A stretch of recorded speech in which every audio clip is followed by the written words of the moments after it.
I've just learned that Kokborok is a tonal language. Can you explain what that means? We have words with different meanings. If you change the tone, it can be something else. Shuddhi. Shuddhi is the P. Like the pea that you eat? Khane wala pea? Oh, Shuddhi. If you change the tone, Shuddhi. that's haldi, turmeric powder. Shuddhi is the P. Shuddhi is the pea.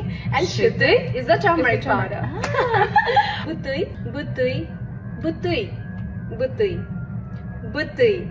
If you sound buddhi, it's the gravy of any curry. And there's buddhi, matlab kaisa, how. Yeah. Again, buddhi, simple plain buddhi. Buddhi is egg. Oh, so can I say is there a dish called buttoi? So normally we call egg tokti. Tokti because tok is chicken. Tui means buddhi is the chicken's egg. Let's see if you can actually pronounce or hear the differences. Comment if you can actually hear the differences Yes. among them. And don't